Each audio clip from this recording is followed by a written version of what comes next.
Hey everybody, Brian from PFC here. I want to take a moment and talk to you guys about our actual PFC tier target system that we have.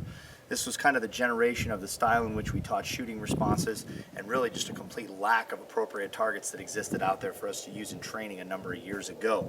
We teach 4 different shooting responses: that standard defensive response of 2 rounds to the thoracic cavity, a failure to stop response or a failure drill, 2 to the body followed by 1 to the cranioocular cavity, a motor stop response, which is just that 1 round to the cranioocular cavity, or a non-standard response, which is 2 rounds to the body followed by 4 rounds to the pelvic girdle. Regular targets didn't exist that afforded us the ability to do that, so we had to go and create our own, and it generated the PFC tier target system. This is our tier 1 target right here. It's a very symmetrical target, very, very boxy in shape right there. You can see the B zone, or that center thoracic cavity right there. Very, very square, and it's a good basic beginner's target. The cranioocular cavity, or that inverted triangle, which we consider to be the outside corners of the eyeballs to the tip of the upper lip, is represented by the A zone. On our PFC tier 2 target over here, a little bit more advanced, more aggressive style silhouette of an adversary, you can see the offset shape of the B zone and that cranioocular cavity tilted slightly to the side of a bad guy in an aggressive fighting platform. You can see that elbow flared slightly to the side. The non-standard response of firing those 4 rounds into the pelvic girdle, trying to take away the adversary's mobility, required us to develop a target with a C zone, a designated C zone.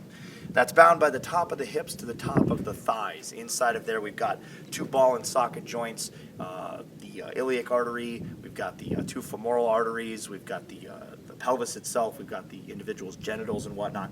It's not necessarily designed to be a fight ender, but the whole function there is to take away mobility. We'd much rather fight against someone who is locked in one place, affording us the opportunity to either maneuver or outright to get away. Conventional body armor tends to end right at the point where that zone begins. Another thing that we incorporated onto these was shading to provide a 3-dimensional feel. Most targets are completely flat, so you can see that the gradient that exists right there causes a much more 3-dimensional feel, and it actually has a unique byproduct.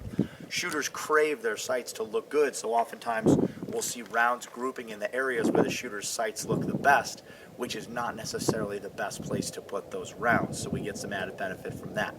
We also have a PFC tier 3 target, which is called a profile threat. The adversary's turned sideways holding an AK-47. Very, very, very small. Rounds are outright misses on that target that would otherwise actually be in the maximum scoring zone, or the B zone, on these targets right here. So folks who train on that tier 3 target system really, really up their game. Those targets are available directly from PFC, or they're also available at Qualification Targets. Qualification Targets is who prints them for us. I strongly encourage you to pick a few of them up and give them a try. I don't think you'll look back. Stay safe.